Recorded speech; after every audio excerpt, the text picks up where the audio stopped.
Hello বন্ধুরা, আমি শর্মিষ্ঠা। আমার চ্যানেলে তোমাদের সকলকে জানাই স্বাগত আর সকলকে জানাই অনেক অনেক ভালোবাসা। উঠেছি অনেক সকাল সকাল, এখন আসবে সবাই পড়তে। তো পড়ানোর পরেই চলে এসেছি, তোমাদের মাঝে ভিডিও করা হয়নি।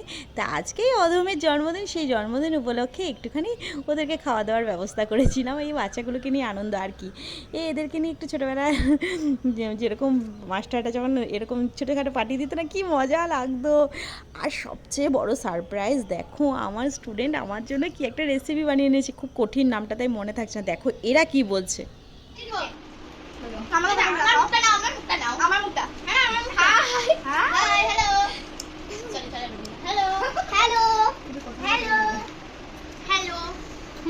সবাই এখানে জন্মদিনের পার্টি করছে। জলখাবার, আর জলখাবারে রয়েছে ছোলা বাটরা আর পেঁয়াজ, আর আচার দেয়নি লোকটা। আর এখানে আমার এক স্টুডেন্ট আমার জন্য খুব সুন্দর একটা রেসিপি নিজে, আমার একটা স্টুডেন্ট বললাম, আমার জন্য একটা খুব সুন্দর একটা রেসিপি নিজের হাতে বানিয়ে এনেছে। কি বলে এটা, কি নাম বলতো? কফি মুস। জীবনে নামই শুনিনি। এগুলো সব মানে দারুণ দারুণ খাবারের দারুণ দারুণ রেসিপি। এটা আমি 1 চামচ ট্রাই করে দেখলাম, খুব সুন্দর হয়েছে। তো এদের সবাই ঝাল ঝাল এখন পরোটা খাচ্ছে, পরোটা খাওয়ার পরেই মিষ্টি মিষ্টি এটা দেওয়া হবে সবাইকে। এই যে এখন অনামিকা হাসছে খেতে খেতে। হ্যাঁ, আমাদের পটলওয়ালা ফিল্ম স্টার, পটল ফিল্ম স্টার। তো কি বলে, কি নামটা যেন? পটল কুমার। ও পটল কুমার গানওয়ালা। কিছু বলবে? বলুন না, কিছু বলুন।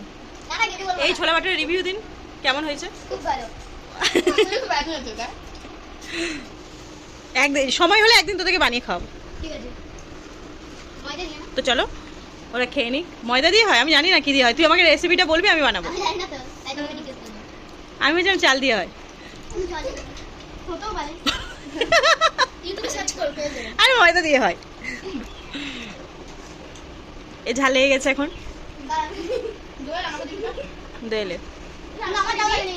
ঝাল লাগেনি? তাহলে লঙ্কা খেলি যে এক্ষুনি লাগেনি? বারে ভেরি গুড। রাত্রিবেলা আপনি আওয়াজ করেন হুড় করে? হ্যাঁ, আমরা তো ভাবি যে ভূত টুত বোধহয় কেরম আওয়াজ করছে।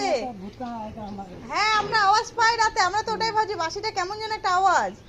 কই বাসিটা আপনি এনেছেন? বাসিটা এনেছেন? এনেছেন এখন?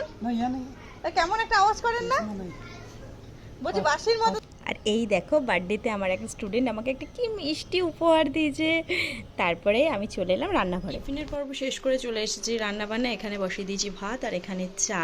হ্যাঁ, গামলা গামলা চা খাই আমরা। তো এখানে চা ফুটছে। তো চলো তাড়াতাড়ি চটপট রান্নাবান্না করে নিই। রাতের কিছু রান্না এখন থেকেই তৈরি করে রেখে দেবো। তো চলো রান্নাবান্না করে চট করে ফিরে আসছি। রাতের খুব হিজিবিজি রান্না হবে, এই জন্য সকালের মেনু খুব সিম্পল রেখেছি। সাদা ঝরঝরে ভাত, পটল ভাজা, এখানে পোস্তের বড়া, শাক ভাজা, একটা ঝিঙে দিয়ে না পটল দিয়ে একটা তরকারি করেছি, আলু পোস্ত, ডিমের অমলেট, মাছ, আর এটা হলো পটল বাটা, পটলটাকে বেটে ভাগ করেছি। আর এখানে রয়েছে ঘন করে ডাল, আর অবশ্যই 1 গ্লাস জল। এই সামান্য একদম সিম্পল রান্না করেছি এই কারণে, কারণ রাতের বেলা মেনুটা খুবই হবে। তো খেয়ে দিয়েই তারপরে আমি ঘুম দিয়ে দিয়েছি। আর ঘুম থেকে উঠেই ব্যাস আমরা রেডি হয়ে বেরিয়ে যাচ্ছি। ঘুম থেকে এখন উঠেছি, তখন দেখছি সন্ধে হয়ে গেছে। আর বেশ কিছুটা রান্নাবান্না আমি কিন্তু রেডি করে রেখেছি, বেশ কিছু না, অনেকটা। আর জন্মদিন তো, তাই একটুখানি আমাকে নিয়ে ঘুরে ঘুরে করতে যাচ্ছে। চলে এসেছি আমাদের এখানে মেলাতে। এই আমাদের বাড়ি থেকে বেশি দূর না, সামনেই মেলা বসেছে, তো সেইখানে এসেছি আমরা। প্রথমেই ঢুকতেই দেখো এটা কি সুন্দর একটা খেলনা বিক্রি করছে একজন, তো তার কাছ থেকে এই খেলনাটা আমি কিনে নিলাম। তো আমি যারা আমার ভিডিও দেখছে, আমি সবাইকে অনুরোধ করব, দেখবি মেলায় বসলে, মেলা যেখানেই বসে তার সামনে বা পাশে কিছু মানুষ না এরকম নিচে বসে কয়েকটা খেলনা নিয়ে কিংবা কয়েকটা হয়তো খাবার নিয়ে এরকম বিক্রি করে। তো ওদের কাছ থেকে অবশ্যই কিছু খুব সামান্য টাকার বিনিময়ে কিছু হলেও খাবার বা কিনো, খেলনা কিনো, ওরা খুব খুশি হয়, খুব খুশি। আসলে ওদের এরকম দোকান দেওয়ার মতো তো হয়তো অতটা সামর্থ্য নেই, তো এই সামান্য মুখের হাসিটুকু কেড়ে নেবে ওদের কাছ থেকে, দেখবে ওরা খুব খুশি হয়। এই হাসিটা দেখলেই তোমার মন ভরে যাবে। তো তারপরে আমরা বেরোলাম। মেলায় এসেছি এত তাড়াতাড়ি, জানো লজ্জা করছে, একটা লোক আসেনি। আর আমার বরটা এত তাড়া দিয়ে নিয়ে এসেছে না এখানে, যে কি বলবো। তো ওর এই দুটো কানের খুব মনে ধরেছে, তো আমাকে কিনে দিল এই কানের দুটো, বলো ভালো লাগছে। তো আমি সাথে সাথে আমার শাড়ির সাথে ম্যাচিং বলে ওখানেই পরে নিলাম। আর দেখো কোনো আমার মেয়ে অনেক বলছিল রাইডে উঠবে, কিন্তু কি করব, কোনো লোকজন নেই সেরকম। তো এই ঘুগনির দোকানটা, কাকার কাছ থেকে ঘুগনি খেলাম। এত ভালো হয়েছিল না ঘুগনিটা যে কি বলবো। আমি 15 টাকার প্লেটটা নিলাম আর ও 20 টাকা নিল, আর সাথে ডিম সেদ্ধ নিয়েছিলাম। আমি আবার ঘুগনি দিয়ে ডিম সেদ্ধ খেতে খুব ভালোবাসি। মানে কি অদ্ভুত ধরনের খাওয়া দাওয়া বলো। আর মেলার পাশে এরকম করেছিল, বিভিন্ন রকমের মূর্তিগুলো রেখেছিল, বিভিন্ন গল্পের এক একটা কৃষ্ণের গল্প, তারপরে আরও অনেক ধরনের গল্পের সব থিমগুলো রয়েছে। তারপরে মেলা থেকে বেরিয়ে মিষ্টির দোকান থেকে মিষ্টি আর স্প্রাইট কিনে চলে এসেছি বাড়িতে। আর এই দেখো সারপ্রাইজ। Happy birthday.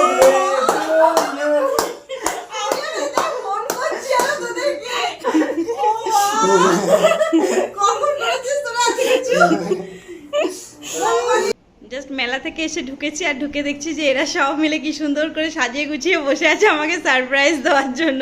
অমিত টাকা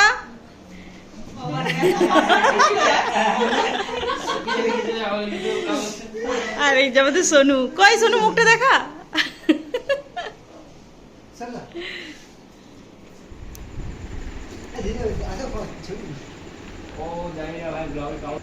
তারপরে এই যে রাধাবল্লভী ছাকা হচ্ছে, আমি বেলে দিচ্ছিলাম আর মা ছেঁকছিল। তো তার আগে বলি যে রাধাবল্লভীর মেন যে পুরটা, সেটা কিন্তু পুরোটাই কিন্তু আমার ইয়ে বানিয়ে দিয়ে গেছে, আমার শ্বশুরমশাই বানিয়ে দিয়ে গেছিলো। রাধাবল্লভীতে অসাধারণ টেস্ট হয়েছিল। রাধাবল্লভী কাশ্মীরি আলুর দম, যেটা আমি রান্না করে দিয়ে তারপরে গিয়েছিলাম। আর ছিল বিরিয়ানি, হ্যাঁ, আর আরেকটা হলো চিকেন কষা ছিল, যেটার মধ্যে আমি অবশ্যই আলু দিয়েছিলাম, কারণ বিরিয়ানিতে খুব একটা আলু দেওয়া হয়নি, এই জন্য চিকেন কষাতে দিয়েছিলাম আলুটা, যাতে কেউ যদি আলু চাই তো চিকেনের আলুটা দিতে পারি। তো বিরিয়ানিতে খুব একটা চিকেন দিইনি, শুধুমাত্র নিচের লেয়ারটাতে কয়েকটা চিকেনের টুকরো দিয়েছিলাম, শুধুমাত্র যাতে সেন্টটা ওঠে। তো তারপরে ছিল স্প্রাইট, ছিল মিষ্টি ছিল। যাই হোক, একটু আনন্দ করলাম, একটু মজা করলাম আমরা। একটু না বলতে গেলে অনেক অনেক মজা করেছি। এত খাটাখাটনির মাঝে একদম ঘুমিয়ে পড়েছিলাম। রাত্রিবেলা সকালবেলা উঠে আবার সারপ্রাইজ। আবার আমি তোমাদেরকে ভিডিওটা এটার মধ্যে আর শেয়ার করতে পারলাম না। অনেক অনেক অনেক গিফট পেয়েছি, যেগুলো তোমাদের একটা শর্টসে হলো অবশ্যই তোমাদের সাথে শেয়ার করব। তো আবার আমরা ছোটোখাটো একটা জলখাবারের পার্টি করে নিলাম সবাইকে নিয়ে, খুব খুব মজা করলাম। আর ভিডিওটা আমি এখানে শেষ করলাম। টাটা।